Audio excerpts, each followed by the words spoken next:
In this video, I'm going to be riding the Puckipuppy GoldenR E-Bike on a long ride to test the comfort and range claims. On this particular ride, I'm going to be riding from East San Diego to North County, hoping to see some really cool parts of San Diego that I usually don't go to. My adventure starts off in the beautiful town of Alpine, which is a town located in the mountains of East San Diego. So let's see how this goes. Good morning, everyone. We're doing a long-range ride test of the Puckipuppy GoldenR. I'm actually really excited to try this bike because the claim range is anywhere from 40 to 80 miles according to Puckipuppy. Now, I feel that 40 miles is with throttle only and 80 miles is the max of pedal. So what I'm going to do is I'm just going to ride at a pace that I usually would. There's really no end goal on how far I'm going to ride. My wife's going to meet me at the end of this ride wherever I show up. So I'm not going to use max power. I'm not going to go crazy on the dual motor. We'll get into that later on about the whole features of this bike. I'm just going to ride where power level feels comfortable and makes the most sense at the time. So my plan is to check in maybe like once every 5 to 10 miles, just to give you an update on the bike itself, how it's riding, how it feels, comfort. And then we'll kind of go through the features of the bike, including the motor, the ride, how it climbs hills, how comfortable it is, stuff like that. So to start this ride, we're actually starting the beautiful town of Alpine, California, which is in the mountains of the east part of San Diego. And the goal is to kind of ride to northern San Diego, specifically maybe like, I don't know, Poway or Escondido or something like that. Like I said, I really don't have a specific goal in mind. I'm just kind of riding for, I don't know, 3 to 4 hours, hopefully, or when the battery runs out. But I have a feeling that my butt's going to give out before the battery does. So I'll see you on the first check-in. So the first little town that I went through was Flint Springs, which is a tiny unincorporated town that in a car, you don't want to blink or else you might miss it. But on the bike, it does have its own little charm. But after going to Flint Springs, I made it to El Cajon, California, where I had my first update. Okay, here we are, mile 10 update. So far, everything's running perfect. I'm very comfortable. I'm not tired at all. My heart rate is only at 130 right now. I've been riding for about 30 minutes or so.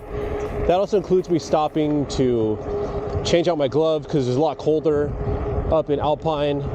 So the first thing I really want to talk about the GoldenR is its biggest selling point, and that's the motors. So this bike has 2 motors, a rear motor and a front motor. Now I'm not sure what size motors these are, but in dual motor mode, they have a peak output of 1600 watts and 185 newton meters of torque. So the power on this bike is monstrous, to say the least. Right now, I'm just running the single motor mode, and it's pretty freaking powerful. And honestly, these motors better be powerful, because this bike is not light. According to Puckipuppy, the GoldenR weighs 93 pounds. Now the GoldenR does come with accessories, including fenders and a rear rack. I don't know if the 93 pounds includes those accessories. I don't think it doesn't. So for this ride, I actually took off the fenders. I didn't really see a need to actually have them since it's not wet outside or dusty or anything. I'm just riding on the street today. But I do have the rear rack, which is a lifesaver because I can carry my backpack with food, water, all my camera equipment, extra batteries, tools, in case something happens and I break down. So this is our turn right here, and I will check in hopefully around mile 20. So after heading through El Cajon, I made it to the backside of Lakeside, which is actually popular for its Lakeside Rodeo. And just like Flint Springs, at first glance, there's really nothing too special about Lakeside. It's a smaller town where people are just going day to day with their everyday lives. But riding through Lakeside was actually kind of fun in its own little way. I was only about 15 miles into my journey, and I had ridden through Lakeside before, so I was more excited to get out of East County so I could ride some parts of San Diego I usually don't ride, like through some of the bike paths of Santee, California. Okay, mile 20 update. We're now in Santee, California.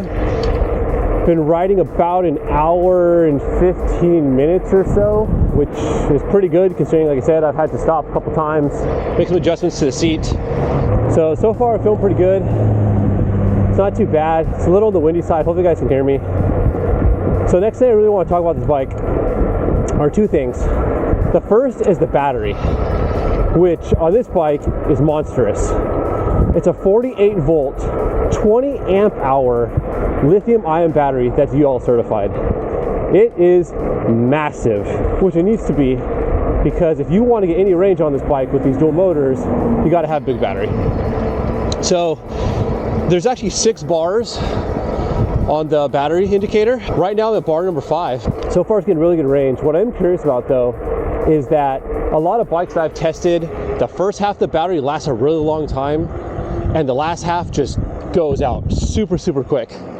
So I'm curious if this bike is exactly the same, because if it's not, that would indicate this bike goes over 100 miles just based on the riding I'm doing, which I don't know if it's even possible, but we'll see. The second thing I really want to talk about on this update is the drivetrain. So this has a Shimano 7-speed Altus drivetrain with a 28 tooth cassette. Now, it's not a horrible drivetrain, but it's not a great drivetrain. It works. I'm not a big fan of the downshift paddle. It kind of reminds me of those really old bikes back in the days where you kind of had to push it in the right spot. It doesn't click with engagement, like when you upshift, clicks, boom, engages. This one you kind of have to like hunt and peck and find the gear. Another thing I want to talk about is just the gearing. So the 28 tooth cassette in the back, you probably think is really small for a bike this heavy, but honestly, it doesn't need a bigger cassette, if I'm honest. It has so much power, this thing can climb up almost anything. On my review video, I actually climbed a 28% grade hill, and this thing just monstered up that hill like nothing. And when it comes to cruising along, I feel that 20 miles per hour is like the sweet point of this bike. It's just really clean, really smooth, really easy to pedal. When you start going around 25 miles an hour, you feel like your legs moving super fast, and then 28 miles an hour pedaling, you're gonna start ghost pedaling. But the gearing's really good, it's really comfortable. So next update will be hopefully around mile 30. So after a little over 21 miles, I made it to Mission Trails Regional Park, my final destination. Just kidding, I just had to use the restroom. But in all seriousness, while I was there, I did take a couple minutes to appreciate Mission Trails, which is a beautiful open space preserve in Santee that's absolutely stunning, with its rugged canyons and hills. But after enjoying my quick stop at Mission Trails, I was back on the road, taking the 52 freeway, where there's a very convenient bike path that's separated from the freeway by a concrete divider. And while I do appreciate the bike path, I do have to mention that the trash on this path is kind of disheartening. Luckily enough, I do have fat tires to help minimize the chance of getting a flat. But if you decide to do this route on a road bike, just be careful and try to avoid the glass and other miscellaneous items. Okay, mile 30 update. Been riding for a little over 2 hours. My butt is starting to get a little bit sore, just from sitting for 2 hours straight. The bike's performing really well. Lost 2 bars, so we have 2/3 of the battery left, 4 out of 6 bars left. The next thing I really want to discuss on this bike is the comfort. And the bike achieves this 3 different ways. First is the front fork, which is 130 millimeters with a lockout feature. And honestly, it's actually pretty good for what it is. Usually cheaper bikes under 2,000 tend to have a really crummy fork. And this fork is actually way better than I was expecting. It's not a phenomenal fork, don't get me wrong, but I think at this price point, pretty darn good fork. The second thing is the rear shock, which on this bike, once again, is actually really good. It's not an air shock, but it's a very good shock, and I'm pretty happy with it. The last thing are the fat tires. These are 26-inch, 4-inch wide tires, and they do a really good job of dampening out vibrations. And with these 3 things combined, actually a pretty solid ride, especially on the road. Now there is one drawback of the fat tires, other than weight. Man, oh man, this bike has drag for days. When you go down a hill, it doesn't shoot down super fast. It has a lot of drag. Luckily the bike has a ton of power, so it offsets the drag of the tires. And quite honestly, a bike like this, I'm willing to give up a little bit of drag for comfort. So I will do another update in another 10 miles. Now about 32 miles into my ride, I made it to a long stretch that runs right next to MCS Miramar, which is a US Marine Corps installation that's most famous for its air show, and being a filming location for a little movie called Top Gun. But after making it through Miramar, I set my sights for Poway, California, which is a cool part of the city that has a rural backcountry feel while also still being a city. So I finally hit Poway, California. As of right now, I've officially gone 42.3 miles. I've been on the saddle for about 2 hours and 50 minutes. Honestly, my legs feel just fine. The only thing that is starting to hurt is my butt, and I think it has to do with the saddle. So the saddle on the GoldenR is probably the biggest saddle I've ever seen on a bike. When I measured it, I want to say it was like 10.7 inches wide. I mean, it's absolutely massive. So when you sit on the bike with throttle only, it's actually really nice to sit on. But I noticed that I'm starting to feel a pressure point like when I sit forward. And so for me, you know, saddles are preferential. I'm used to, you know, different types of saddles, usually on a mountain bike. So what might work for me might not work for you, and vice versa. So it's not that it's a bad saddle, it's just that I'm not used to a saddle this big. So it's just, I think for me, like 30 miles is probably the max I'd really want to use on this saddle if I'm pedaling. If I'm sitting and just, you know, throttle only, I could probably make it all day, but pedaling wise, it's something I noticed. The last thing I really want to talk about is the brakes on this bike, which are actually really impressive. They're made by a company called Logan, which I've never heard of. They're 180 millimeter rotors, both in the front and in the rear. And they stop the bike extremely well, especially considering this bike is very, very heavy. So I just did a really big downhill about 2 to 3 miles ago, where I got up to about 36 to 37 miles per hour. And I was kind of laying on the brakes. I didn't want to go much faster.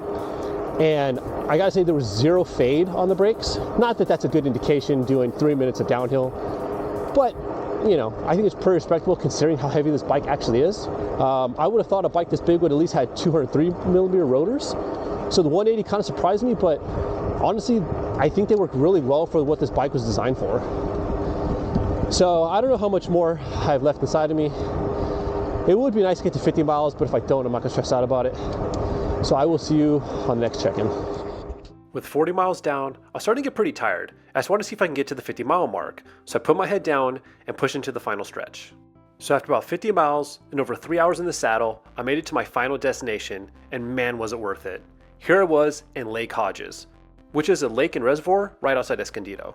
As you can tell, it was a beautiful sight to behold with its miles of hiking trails, people enjoying boating, and a plethora of wildlife. It was such a great place to finish my ride and enjoy some well-deserved lunch. So according to my Garmin GPS watch, I went a total of 49.8 miles, I climbed a total of 2,297 feet, and I was in the saddle for almost 3 hours. The bike calculated that I went a total of 51.3 miles, which is about a 3% variance from my Garmin watch, which I think is pretty good. And even though the photo shows 3 bars still showing, the bike was actually bouncing back and forth between 2 and 3 bars near the end. So I think based on this, the bike could do about 75 miles realistically based on this ride, which is amazing considering that I wasn't even trying to hypermile the bike. So in conclusion, I was extremely impressed with the Puckipuppy GoldenR and its long range ability. The motors are almost silent and have a very smooth and linear power output. This bike does have a lot of power, but the way the GoldenR delivers the power makes it very easy to ride and approachable no matter your riding skill level. And speaking of power, I only used the single motor mode the whole time I was riding. The truth of the matter is that the bike has so much power in the single motor mode, the dual motor wasn't necessary. So for the majority of the ride, I was using assist level 3. This assist level allowed me to pedal comfortably between 18 to 20 miles per hour, but anytime the hill got too steep, I immediately went to level 4. And I never used the 5th assist level in the whole ride.